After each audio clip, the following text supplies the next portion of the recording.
are a team that generally puts themselves back together every 3 or 4 years. They're one of the quickest organizations to turn themselves around when they get into a funk. I think they just made a move. They made this series of moves this year because of the fact it's 3 years in a row in a bad division and they haven't made it to the playoffs. So if you're in a bad division and not making it to the playoffs, something definitely has to be out of whack for what's going on with you.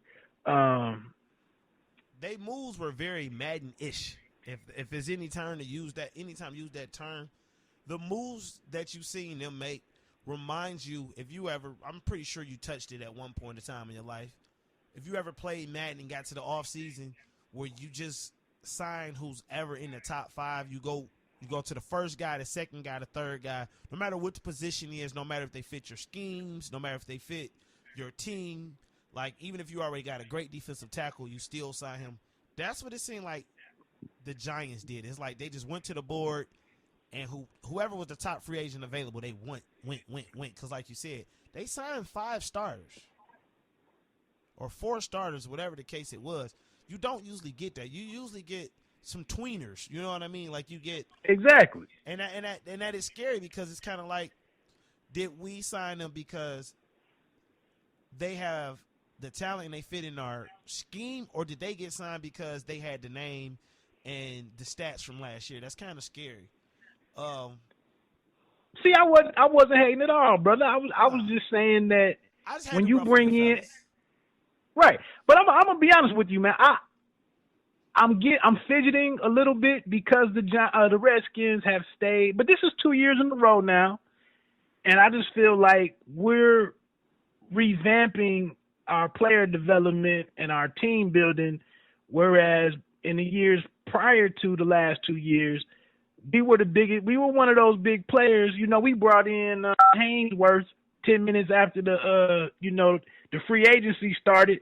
We brought him in. We didn't even compete against anybody else. We gave him over $100 million, the big signing bonus, and we never got a thing out of the guy.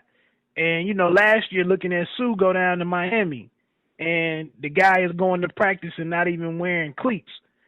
And, I'm just saying, when you bring in players from the outside and they're not homegrown, I just don't know what kind of team chemistry and real, what I'm saying? I just don't know if you get that team, that real, that mindset that we go out here and it's us against the world. I mean, you got guys in there that just cash some pretty big checks and, are sitting fat for the next 2 years. And I just don't know if that translates into one of the biggest things in football. Maybe the biggest thing is effort. And I was finna say that. I'm glad you hit that. I've never thought about you just said it. One reason players get in that situation, when you get these players, as you brung up Sue, former Detroit Lion, when you get a guy that gets that much money, you have to question his effort at that point because it's like, what else is to play for? I'm going to get half of this guaranteed. I mean, because it's new around the country what Sue was doing, but we already knew this here in Detroit, but we loved him and we wanted to keep him here. So that's why you see some of these players, like you go back 7 years ago, it's maybe 9 now, when the Dolphins refused to sign a little wide receiver out of Texas Tech by the name of Wes Welker, and the Patriots took him on, and the guy was a for sure Pro Bowler 5 straight years from that point. But this is a guy that came in that was their kick return guy, and they were willing to let walk. The Patriots signed him for peanuts and hot dog buns, basically. You know what I'm saying? They didn't give him really nothing. And this is what you run into. And then, like you said, that's what kind of scared me about some of the signings, especially the Janoris Jenkins signing. But I will say this, as we talk, before we get to the last subject, I say the biggest winner in football was the Jacksonville Jaguars. They just signed Amukamara, right? You see what I'm saying? I didn't know that, but that's my point exactly. We're talking about a team, which you guys heard it here first, One Take Podcast exclusive. Last year when we did, me and Meeks were doing a team roundup. We were getting people off of Twitter, and we would just host podcasts with fans. And I said it, and it's also in the intro to my show, It's Not Fantasy Reality. If you're talking fantasy football and not talking Jacksonville Jaguars, you're not talking fantasy football. And yes, I'm going to hold my claim to that because I called it out last year, and it came to fruition. You had a top 10 fantasy quarterback, and you had 2 top 10 fantasy wide receivers. Basically, they finished 5-6. That team is beginning to be a scary but very dangerous team. And once again, in free agency, they won again. Last year, everybody and their mother made fun of Julius Thomas for boating Denver to have a chance to win in the Super Bowl to go in there. Because, like, what do you have? But yet, you seen that team has a stellar offense. And I remember saying it early in this year, like, all this team you need to do is start getting some type of defense together. This year, right. This year they signed the number 1 free agent in Malik Jackson. Right. Then they go out and sign. It was a safety they went out and got, which was big time. Now you tell me they pick up Prince Amukamara. And then to help out on the offensive side of the ball, which T.J. Yeldon is a bruiser from Alabama, they go get a stud in the running back department of Chris Ivory. Now, Chris Ivory is one of those workman-type running backs. The name isn't sexy, but you look at the production the last 4 years, the production is there. This man is a beast. And you ask him to carry the ball less now, so that means less injuries. He can catch out the backfield. Match him up with T.J. Yeldon and give you a similar change in pace, but you got 2 guys that can actually go in between the tackles and got some speed and agility to cut out to the outside. Both can catch out the backfield. Then you add that up with Allen Hurns, Allen Robinson, Julius Thomas in the middle. Hell, if Marquise Lee ever remembers how to play football, because he was like a top draft pick himself, well, I mean, this team on the offensive side has weapons. And then you go to the backside now on defense, you actually put together a solid defense. And I know people are like, well, why are you saying they're such a winner? People not afraid to go there because of the team that's in place, and it's Florida. It's 0 state income taxes. So they're going to continue to keep signing players because they sucked the last 10 years. So they got the money. They play half of their games in London. So they get paid just for going. They play half their games over in London. They get paid just for that. They got the cat room. And if you play Madden, they got the funny. They owner look like Super Mario. Look like Captain Lou Albano from Super Mario. This team has a lot of attraction. And on top of that, you got to ask yourself and remember, and I don't know if my last podcast got published because it was so terrible recording-wise, but they also in a division that is terrible right now. They're in the AFC South. Houston exactly. just went and signed Brock Osweiler. Are we going to get a situation where they get Matt Schaub again where he's actually decent, or is it going to be like when Seattle gave Matt Flynn all that money? We don't know. Indianapolis should walk away with this division year in and year out, but Andrew Luck is playing with a lacerated kidney. Like, we don't know if he's healing from that. I remember him going down, them saying 4 to 5 weeks. Keenan Allen going down, they say a whole season. I don't know how that injury plays out. Houston Texans, we're not even going to talk about them. They're about 2 more years away from even being a 500 team. Jacksonville can walk away with this division. Yes, all you got to win is your division. What about they picked up the free safety from Cleveland, Tayshaun Gibson. Yeah, that's what they picked up him. You tell me they picked Prince Amukamara, who don't they have?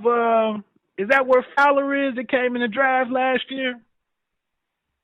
I have to check. That blew out his knee. Yeah. They came out of Clemson, right? Yes, sir.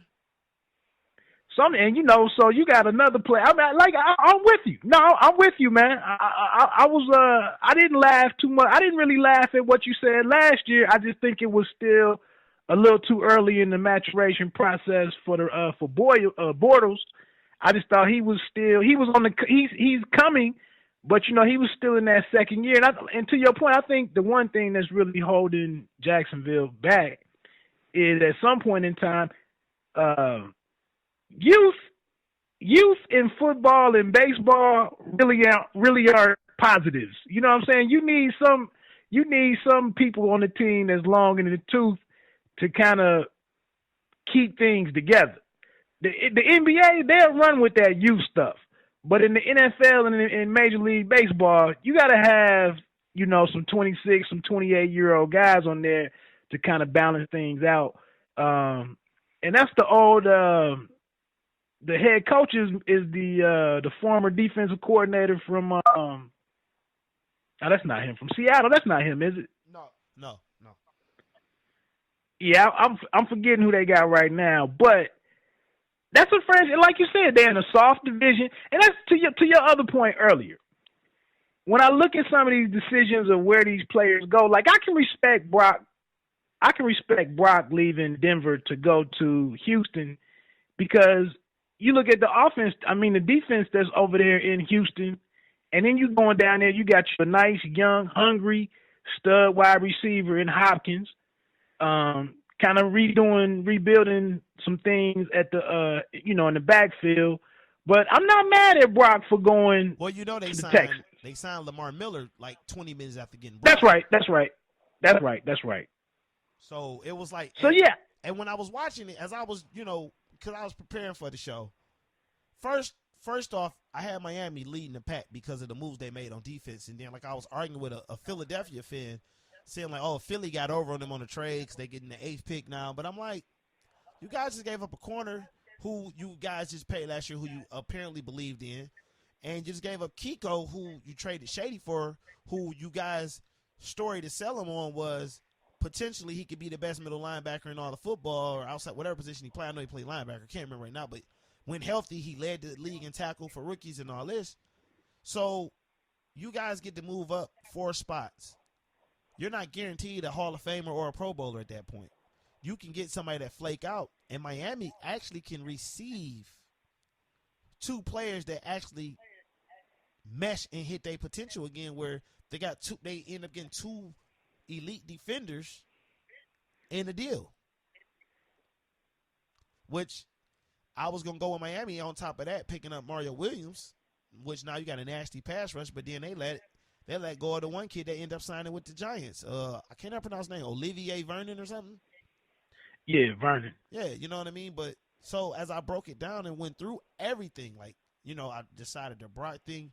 Jacksonville just to me seems like the one team that's continually getting better. Like, you're a Redskins fan, I'm a Lions fan. I'm not sure what moves y'all made already, but I know as a Lions fan, we signed Marvin Jones and we got a safety from New England that nobody knows pretty much but the damn new GM because he's from New England. And then we got like a special team standout from another team. But those moves are like, oh, okay, like, yeah, kind of like we got Golden Tate. Like, oh, we got Marvin Jones, cool, let's see how it play out. It doesn't make you immediately better. It just it almost keeps you at bay. Like, it wasn't a major improvement, but like the Giants made a major improvement. The Raiders, like when you hear what the moves the Raiders made, it was like, whoa. But then when you look at Jacksonville, they got better on both sides of the ball, which is scary. Like, people are just flocking to that team. Like, I did not know Prince Amukamara signed there until you just told me. I did not have a clue. And but look at what's going on let's look at what's going on in both situations, though. You have emerging quarterbacks that may step up into the top. Carr might be stepping up into the to the mid, 5 through 8 or something. And Bortles, is probably stepping down into the, maybe 9 through 12 or something. You have, the Raiders have a number 1 wide receiver in Cooper. Like you said, you got the Allen boys in Jacksonville. So you're going into a situation, we're getting ready. We're Peyton Manning, and we don't know what we have next year in Brady. And, the pipeline for pocket, QBs isn't looking good coming from the collegiate ranks. So you see a couple of players is going and aligning themselves with some young guys who can fling the ball all over the place. And the wide receivers, that make it work in this wide receiver driven league. So I just think that's part of the reason. And like you said, the money is there. I just think, like you said, it only makes sense that I see players going to those two organizations, and I think those are players that want to be a part of a winning situation. Whereas when Sue went down to Miami, and everybody said that he was being brought there to put